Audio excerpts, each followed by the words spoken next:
It was the middle of June. With summer well underway, a rainy spell seemed to hang over Trista.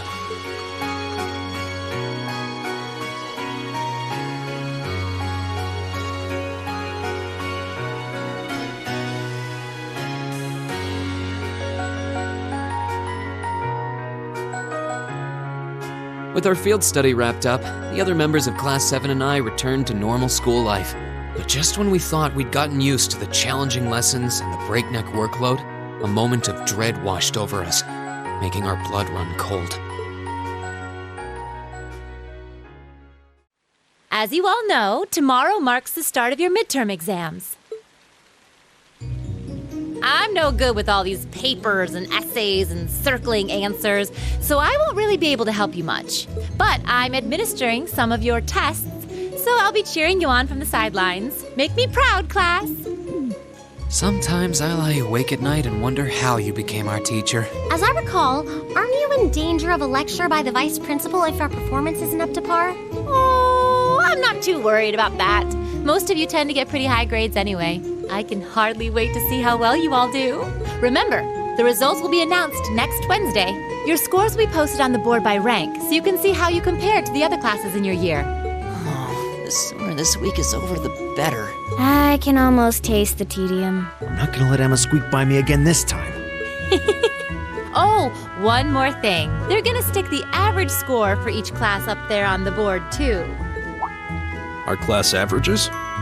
I suppose their intent is to furnish us with motivation in the form of class bragging rights. Well, I do enjoy a challenge. Anyway, I know it's only noonish, but I think that's enough homeroom for today. You guys can stay here and study, or just head on back to your dorms. Up to you. Prez, if you'll do the honors. Yes, instructor. Stand, bow.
Excuse me.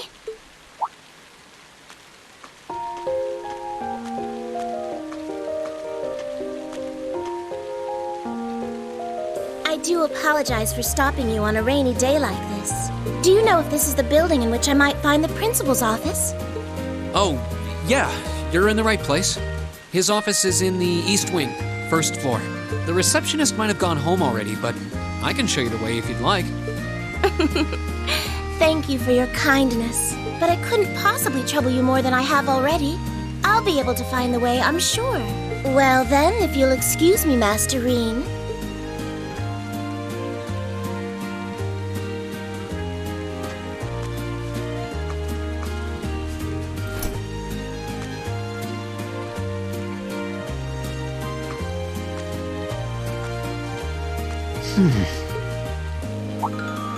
Wait a minute. How does she know who I am? Reen?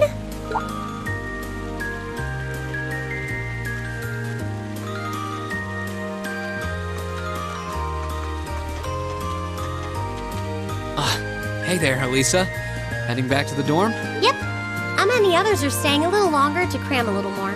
But I figured I'm not going to learn much more today, so I might as well call it a night and start prepping for tomorrow. Right. Well, you're going my way, so what do you say we head back together? Sure, okay.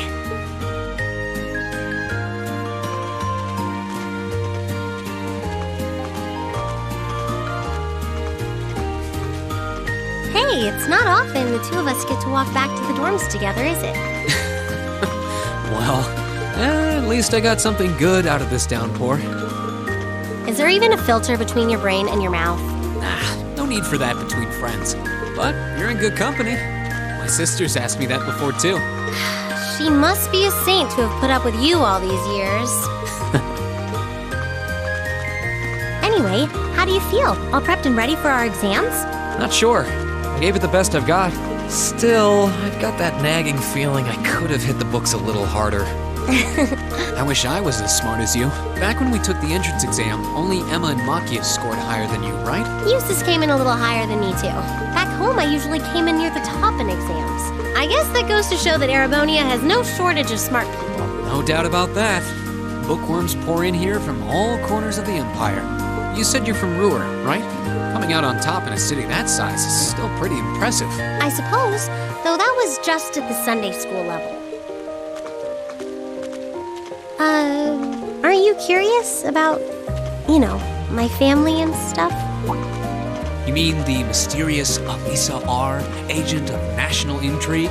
Well, yeah, of course I am. But you probably have good reasons for keeping it under wraps, so I don't want to pry. It's not that major or anything, especially compared to what you and Phoebe told us about yourselves. I've never really thought my family circumstances were a big deal, though Phoebe's past sure came as a surprise.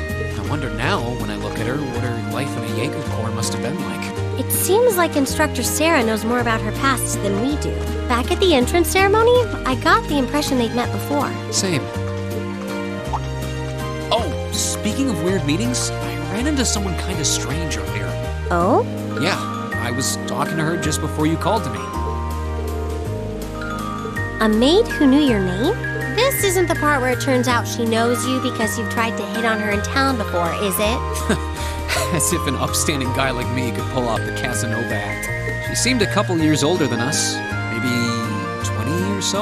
A maid in her early 20s. Something wrong? No, just thinking. There's no way it could really have been her. Mother keeps her far too busy to find the time to come here. Anyway, maybe the upper class dorm has a new hire starting out or something? Though that wouldn't explain how she knew your name. Maybe you're just more popular than you let on. If only.